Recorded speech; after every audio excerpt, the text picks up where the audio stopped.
Mattannur പാലോട്ടുപള്ളിയിൽ car നിയന്ത്രണം വിട്ട് വൈദ്യുത തൂണിൽ ഇടിച്ചു മറിഞ്ഞ് യുവാവിന് ദാരുണാന്ത്യം. കൂത്തുപറമ്പ് ശങ്കരനെല്ലൂരിലെ കടാംകൂട് ഹൌസിൽ സി സായന്തരാജാണ് മരിച്ചത്. 2 പേർക്ക് പരിക്കേറ്റു. ഇന്ന് പുലർച്ചെ 1:30 അപകടം. ബുധനാഴ്ച പുലർച്ചെ 1:30 ചാവശ്ശേരി ഭാഗത്തു നിന്ന് കൂത്തുപറമ്പ് ഭാഗത്തേക്ക് പോകുന്നതിനിടെയാണ് കാർ അപകടത്തിൽപ്പെട്ടത്. കൂത്തുപറമ്പ് ശങ്കരനെല്ലൂരിലെ കടാംകൂട് ഹൌസിൽ സി സായന്തരാജാണ് മരിച്ചത്. 26 വയസ്സായിരുന്നു. കാറിലുണ്ടായിരുന്ന നിർമ്മലഗിരി സ്വദേശി അഭിറാമിനെ കണ്ണൂരിലെ സ്വകാര്യ ആശുപത്രിയിൽ പ്രവേശിപ്പിച്ചു. മവഞ്ചേരി സ്വദേശി ഋഷിരാജിനെ പ്രഥമ ശുശ്രൂഷ നൽകി വിട്ടു.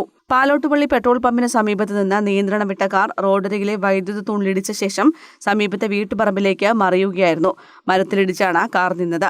വിവരമറിഞ്ഞ് മട്ടന്നൂരിൽ നിന്നെത്തിയ senior fire and rescue officer K ബിജുവിന്റെ നേതൃത്വത്തിലുള്ള സംഘവും പോലീസും നാട്ടുകാരും ചേർന്നാണ് പരിക്കേറ്റവരെ കാറിനുള്ളിൽ നിന്ന് പുറത്തെടുത്തത്. 3 പേരെയും ആശുപത്രിയിൽ എത്തിച്ചെങ്കിലും സായന്ത മരണപ്പെടുകയായിരുന്നു. വൈദ്യുത തൂൺ തകർന്നതിനാൽ പ്രദേശത്ത് വൈദ്യുത ബന്ധം തടസ്സപ്പെട്ടു. ക്രെയിൻ ഉപയോഗിച്ച് കാർ പുറത്തെടുത്ത് മട്ടന്നൂർ പോലീസ് സ്റ്റേഷൻ കോമ്പൗണ്ടിലേക്ക് മാറ്റി. News bureau, Mattannur.